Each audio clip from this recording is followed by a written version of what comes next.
Hello, my name is Elhum Shakerifar. I'm a UK-based producer and curator, and very honored to be hosting this conversation with directors Brett Story and Stephen Mang, whose film Union is one of the most urgent documentaries of our time for what it chronicles and for how it helps us to think about the world we live in, a world of capitalist ideals gone wild and big tech power. It's a documentary that I particularly appreciate for its reminder of people power, as well as an honest reflection of the challenge of gathering together to organize, even when that is around a common goal. So I wanted to start by asking you about storytelling. And I felt the storytelling in this film was so beautifully considered and held the very essence of organizing at its heart.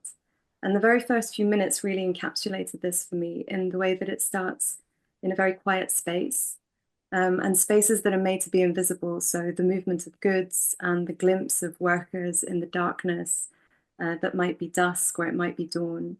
And then the first words that we hear relate to Jeff Bezos and his space rocket. And this juxtaposition is like this toggle from the micro to the macro on many levels. And I wondered, with this image in mind, whether you could reflect on the values that you held close as you began thinking of the storytelling for this film and how they translated into this very subtly powerful visual language that you deploy all the way through it. Thanks for that amazing question. And Helen, thank you so much for doing this conversation. We're really honored to be in conversation with you. Yeah, I mean, there's so many ways to answer that. For me, I think that both Steve and I in our previous work have always been interested in systems of power. But the capacity of cinema is also something we think about a lot. And so, what is the capacity of cinema in relation to its ability to bring the kind of effects of systems of power to an audience in a really felt and deep way, right? How can we observe systems of power not just as overwhelming things that happen to us that we need to have or people have an intellectual relationship to or an analytical relationship to, but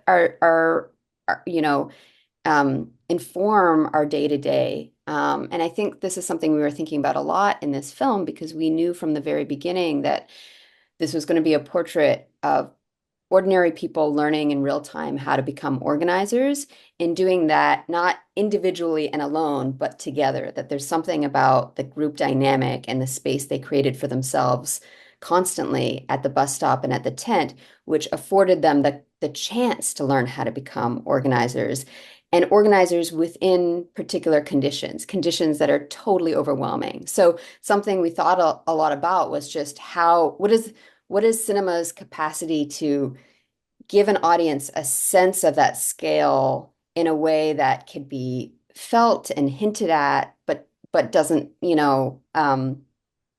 have to sort of again produce that overwhelming feeling that can also drive many of us to feel so overwhelmed that we just hide from it, to really kind of forefront the intimacy and the felt experience of this group of people in an ensemble and socially dynamic way, but always kind of hinting and gesturing to the conditions within which this organizing is happening, which are global conditions of a massive warehouse that's just one spot within a huge global system that defines the modern economy.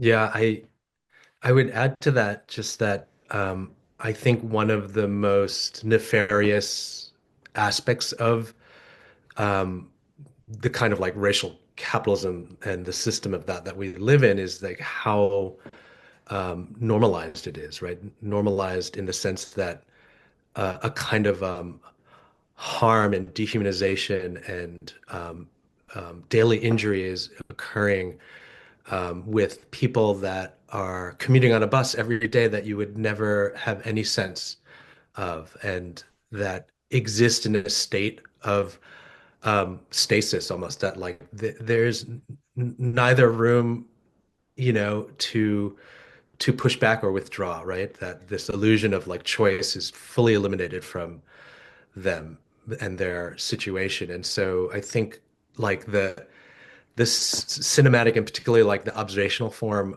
was really meaningful to us as a storytelling device because it allowed us, well, one, to just simply challenge like the idea of traditional documentary narrative, right? The way we would tell the story um, was one in which we could really get down on the ground level and look and live and be with people as they were um, attempting to understand like how much how much a part of a very harsh and harmful capitalistic and political system they had become. And so, in a lot of ways, what was exciting about creating a very intimate observational account of these workers turning in real time into organizers was this idea that they could be, you know, the agents of change in their own story of political disruption, and that the form could meet that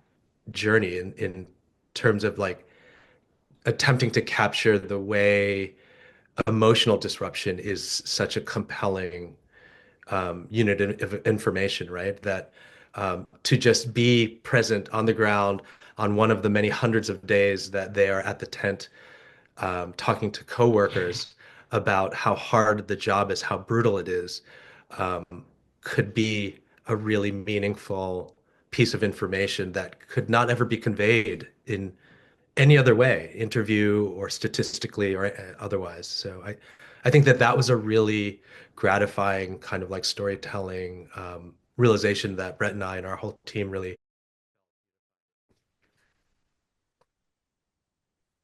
Thinking of the tent, that image where we meet Chris Smalls, I feel that similarly is one of those, um, like one of, it's a really good representation of this storytelling that you talk about and the kind of ambivalence of his position because he's giving out food for free, just outside this Amazon center, and he's doing this as a volunteer. He says so himself.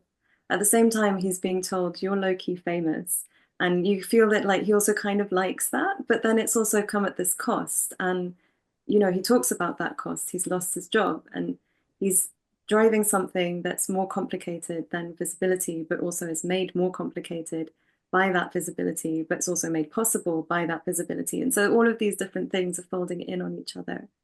And I guess speaking back to what you were saying, this scene really encapsulates the relationship between the kind of individual and the responsibility of becoming the driving force of a movement. And thinking about him in particular, and he's so, you know, he's like the everyman who decided to stand for the collective, which is so meaningful because we just don't have so many of those models around us these days. Um, I'd love to hear more about how you met him and how you met the different people whose lives you follow, but maybe starting with him in particular, because he really steps into the frame as well as stepping into the movement, and that's a really interesting parallel too. Mhm. Yeah, and maybe before I answer that part, I'll just talk about that sort of first, after the opening of the film, that's sort of our first scene Mm. with the ALU, and we had the privilege in this making this film to have been there at the very beginning of this organizing effort, and so we were actually there the first day that they set up the tent, and it was tempting in the edit room to use that scene, them setting up the tent for the first time, the very first time they're talking to people, and that kind of made sense in this sort of chronology and would have forecast our access, but we actually came to the decision to have that scene, which happens a little later in real time, in part because of what you're identifying, which is a way in which it was always important to us that Chris, like everyone else, be understood as a person with multiple motivations that don't undermine each other, right? A person who is both choosing and against his will in a way been put in this position. So the way we met him is that he was actually in the news in America. I don't know if he was in the news anywhere else early on in the pandemic when everyone was, in sort of lockdown and there was a lot of talk of essential workers. Amazon workers were still at their workplaces, and he led a walkout at JFK 8 to protest the company's lack of COVID precautions. And when he led this walkout, he was fired and then was in the news because he started leading protests around the country and there was a famously leaked memo in which he was sort of sarcastically, uh, dismissed as like worth making the face of the movement because he was not smart or articulate. And so that was really galvanizing for him. And our producers, were following this story and just contacted him on social media and said, this is really interesting. What are you up to next? Maybe there could be a film here. Long before there were even ideas of unionizing. And I think that this story is really important because in a way, that sort of underestimation at every point, here's a person who was like doing a really good job in his position as a supervisor at this warehouse. He is politicized. I mean, not totally, but he's partly politicized. At least he understands the injustice of the discrepancy in health considerations for low-wage workers. He leads a walkout. He's fired despite having been such a good worker and, wanting to do well by the company. And then he's dismissed as not even being worth taking seriously as an activist. And that's galvanizing. So there's both the injustice and there's also the way in which when you're underestimated and considered disposable by society in, so many parts of your life, that also brings you into struggle. And so that felt like it felt important to bring that in early into the film, the way in which he'd been put in this position and then was doing something new with it collectively with other people. And I think also like when it comes to Chris, I mean, you could write a 900-page novel about just Chris, and we intentionally chose not to. But I think like it's important, and I hope it comes through in the film that, just in sort of the subtext that this idea of what an individual Amazon worker experiences extends far beyond the bounds of just Amazon as a social and political space. That right to be a minority and immigrant, to be black or brown in this country also means to be told you are an essential part of the country, but to be treated as expendable, right? To be told that, people within your community are thriving and succeeding, and yet to look around at you and your community and feel nothing but otherwise.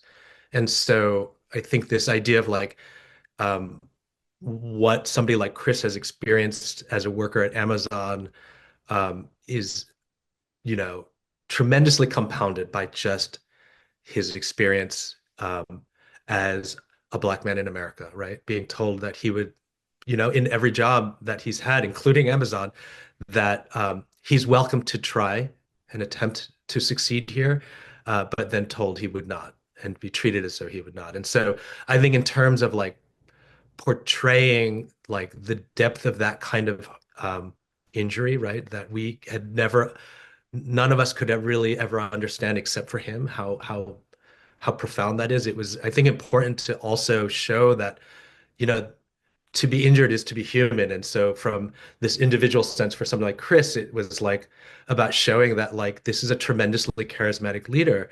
He's also flawed because he's human.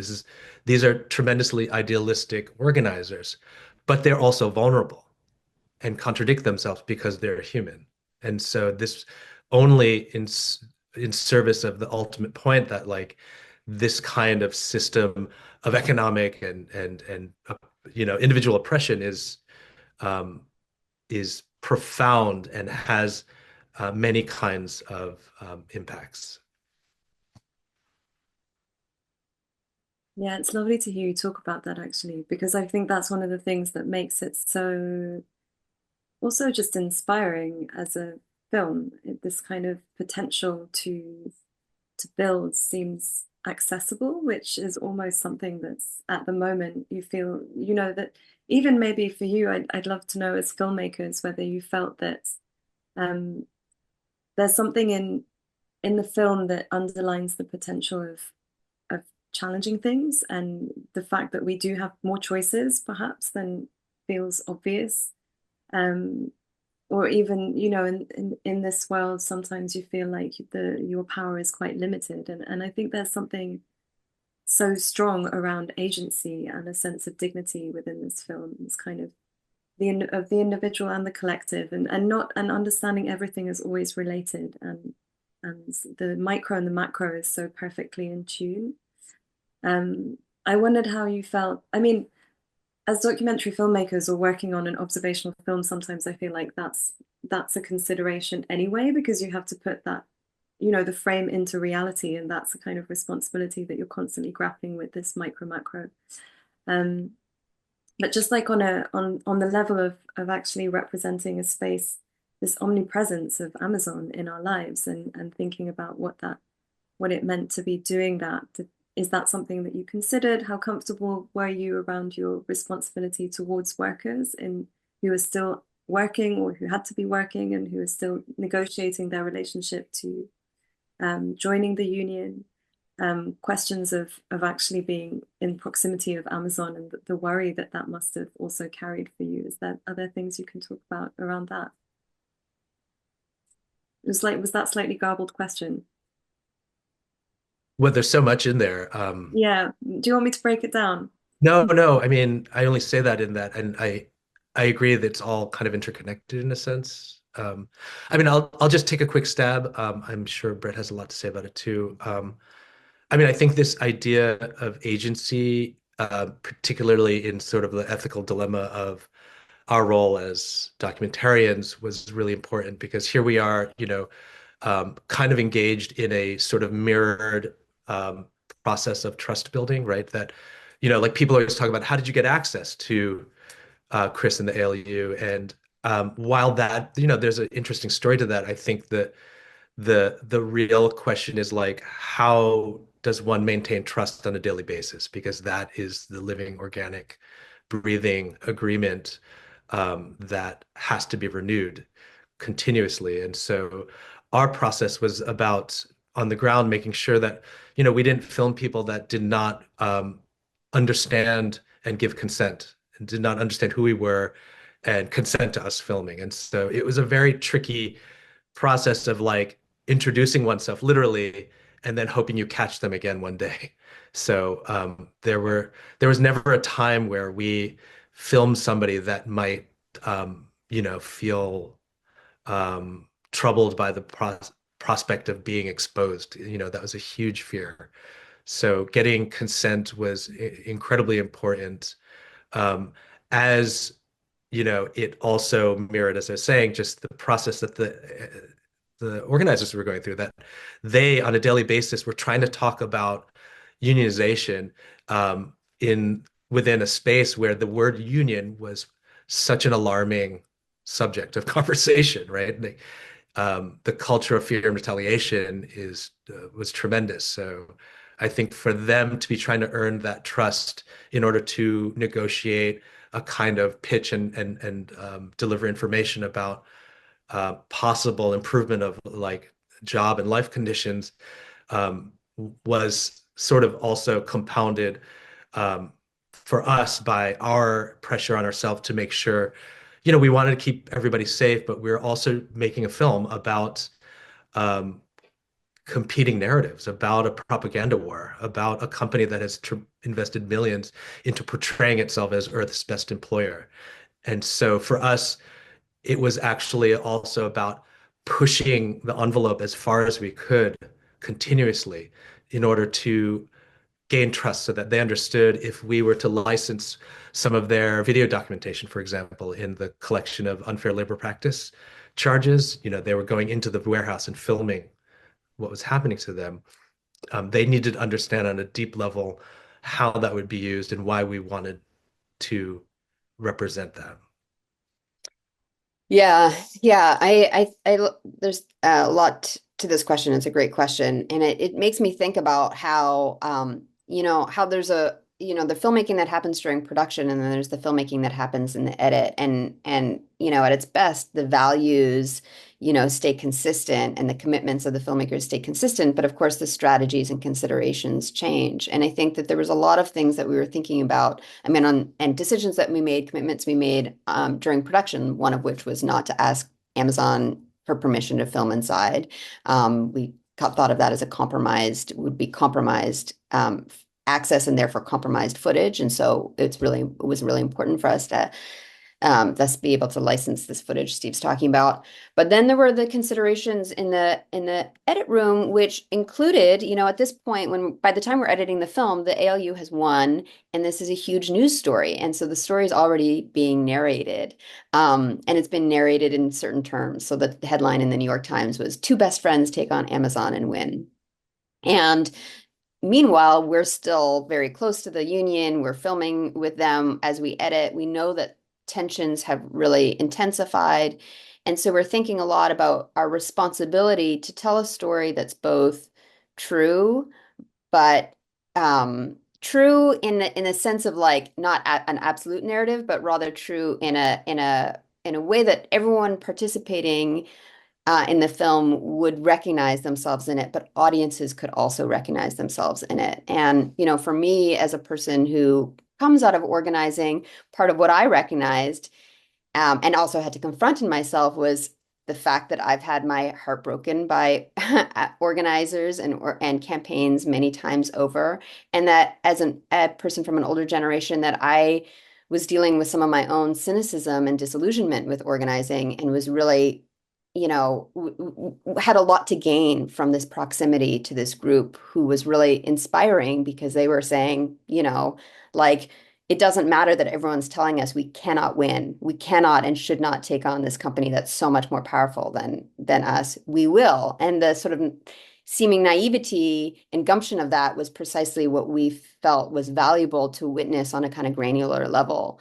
But we also had to think about how the film was going to end and how we were going to say something both true and useful and insightful. And the sort of mantra that we kept, saying in the edit room was like, the ending should in some way say what we were all feeling, which is that organizing is hard, but organizing is everything.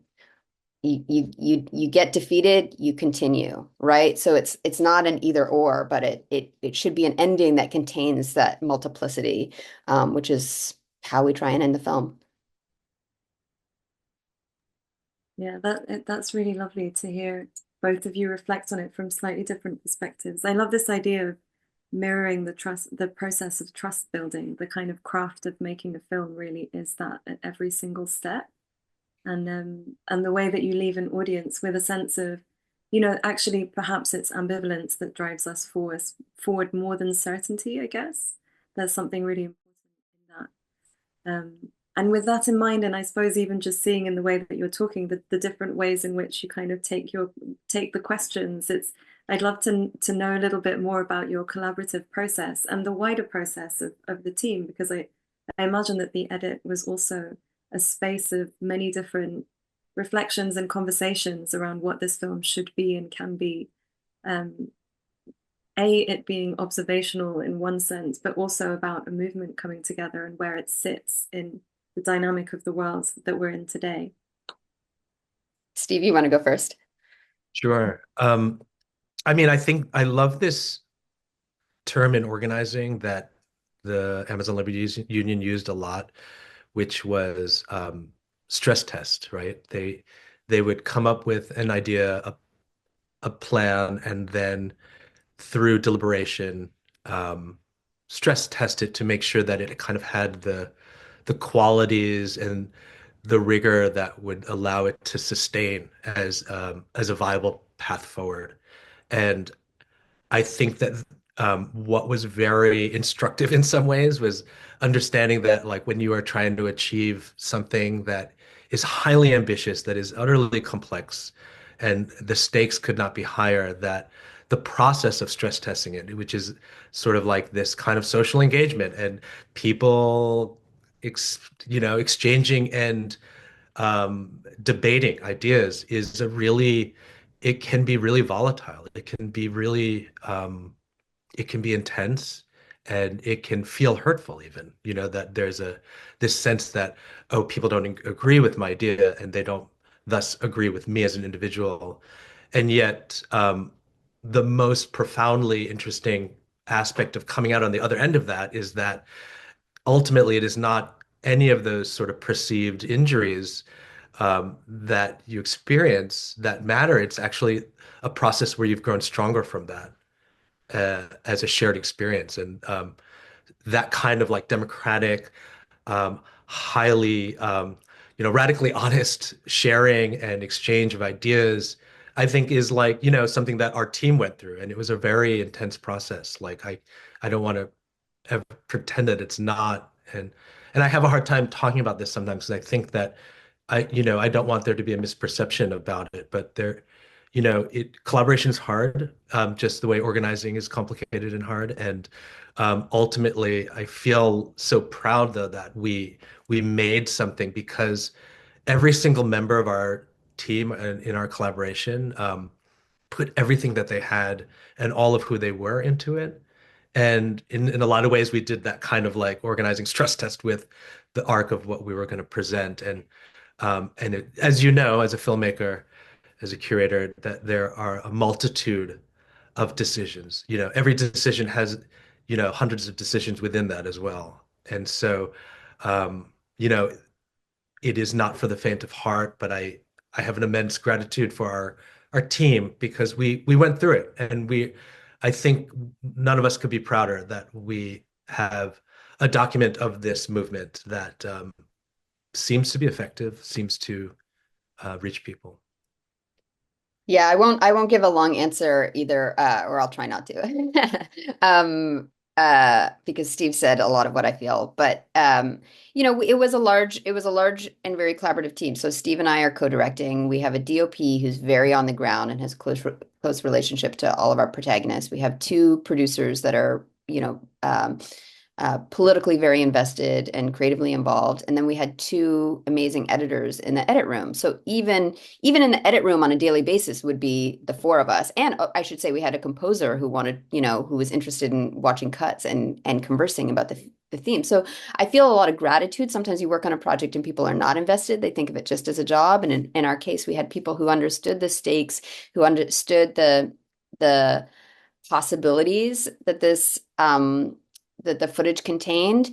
But one of the things that happens that I think Steve alluded to is like when you work alone, and when you work alone both because it's your comfort place, but also because, and at least I've felt this, sometimes I feel so embattled by the industry space, that I need to like hide from it. I just don't want to like constantly be facing rejection or dismissal. So I sort of hunker down in my own cocoon because it feels sort of safe and it's where I feel like I trust my own capacity best.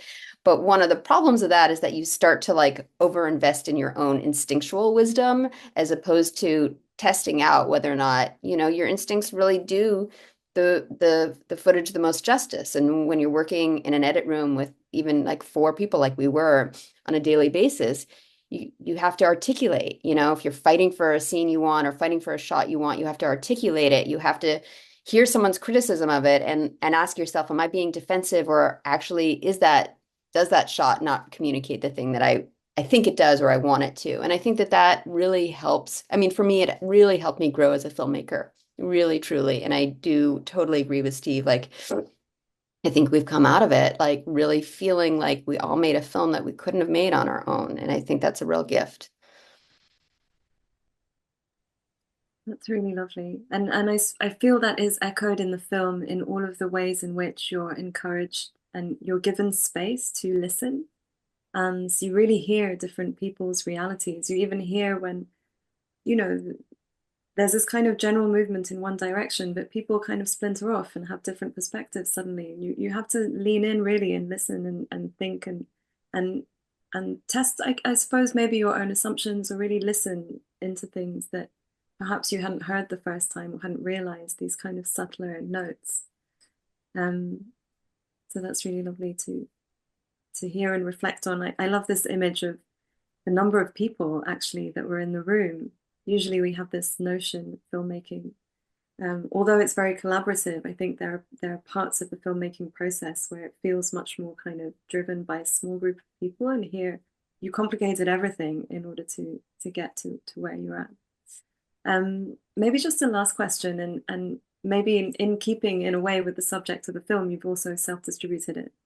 And I suppose relying on networks of people to carry the message out and to give it visibility that's slightly different to the traditional sales model. So apart from the huge amount of work that that's probably been, I wondered whether you could reflect on what that's enabled. Has there been unexpected resonance? What have audience responses been to the film?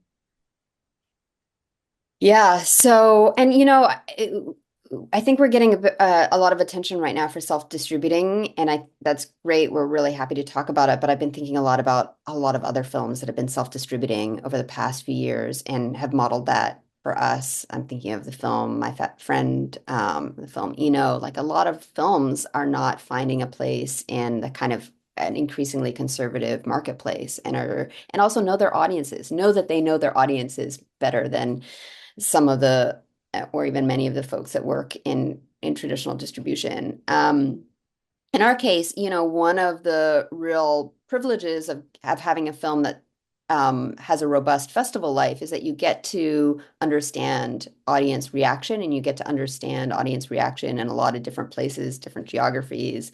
And that's really empowering because it really helped us, you know, understand first and foremost that there was an appetite for this film, that there was a pretty unanimous sense that like we documented something that was world historic, that there was value in seeing it play out in kind of in intimate terms and observational terms, that the film does different kinds of work than anything you could read in the headlines, and that it creates an experience, an emotional experience, a political experience, an intellectual experience for audiences. And so that's really exciting. Some films, we don't always get that opportunity. So in our case, when we didn't get traditional distribution, we had a plan in place to sort of build out an impact campaign, which I think of as a kind of basic organizing. What are communities and spaces and partners that could bring this film to their to their neighbors, their memberships, and do different kinds of things, pedagogical things, social things, whatever. So building out a plan, setting up partnerships and community screenings, and then also working with an amazing theatrical booker to bring it into cinemas, which was really important to us as a film team. We care about film in the cinema not as a reified experience, but as a collective experience, like I certainly love to go to a film and like hear other people laugh and hear other people like whimper or whatever. I think it's important to just feel connected to strangers. It's like a great, weird, you know, thing about culture. So yeah, I don't know, Steve, you might jump in and tell us more, but we've been self-distributing it and kind of rolling up a robust theatrical video on demand and sort of organizing community engagement plan with the film. Yeah, I mean, I guess I just want to maybe close it out by mentioning this one thought that there was so much sacrifice went into the organizing for the Amazon labor union to achieve the victory that they did, against all odds, right? Everybody told them it was an unorganizable space. Why even bother trying? And to achieve what they did was tremendous. And I think, something for us as filmmakers, having tracked that and went on that journey with them, we spent um, 300 days filming in the field with them.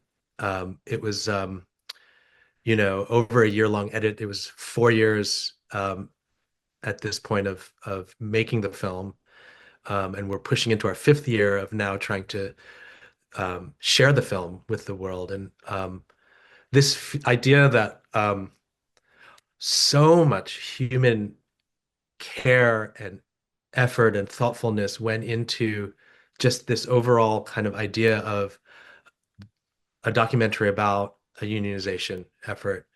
Um, it was, you know, it's been really widely embraced. We were so lucky to like win this award at Sundance and to be invited across, um, the country and internationally. And yet, to be um, told that on sort of this broader sense that this is not content that a major distributor might take on is um, is almost like incredibly meaningful information because there's no consistency between the two sets of information. Knowing what we lived through, knowing what we and the organizers and everyone poured into this moment, and then a kind of like hitting sort of a wall that our industry is facing with its distribution challenges. And I think so that affirmation of discontinuity was really meaningful because it empowered us to know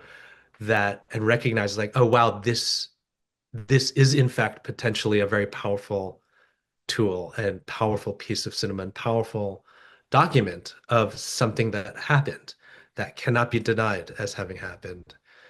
So that really is my long-winded way of like explaining how much energy that gave us, and I think in a lot of ways propelled us forward to now seek out, this the execution of this impact plan we've been building all year with a worker screening series, community and educational ideas, and just a lot of collaborations with um, or organizing committees and local unions. We've self-released digitally on a platform called Gather. And so that has given us a lot of control over the functionality of how we can work with partner organizations to do like partner VOD offers, where any union, big or small, or organizing committee could set up their own screening, collect some of the revenue from that, as well as help fund the continued distribution efforts that on our end. So it's just one of the many ways that we've been very um, excited to kind of like own and reclaim and really reassert the value that is within projects like this. And like Brett's saying, not just our film, but so many incredible, powerful, lovely, beautiful films that we're seeing faced with the same situation. So it's been a gift of an experience to kind of like have to encounter that with this particular project because we're there's actually ironically been so much support in every other way other than the industry, which actually is the most important kind of collective power to be harnessing and pulling together.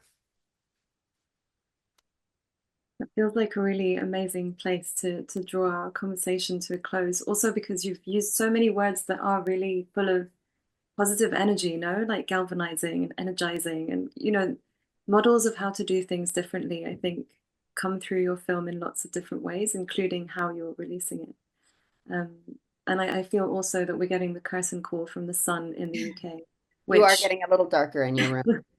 which I apologize for. There's not much I can do about, but at least UK viewers will know exactly what that's about. But thank you so much both for this opportunity to speak. And I hope that the film and all of its messages continue to reach many audiences and that this movement continues. Thank you for Thank your you so much, amazing Elle. questions. It was great, wonderful to be in conversation. Thank you.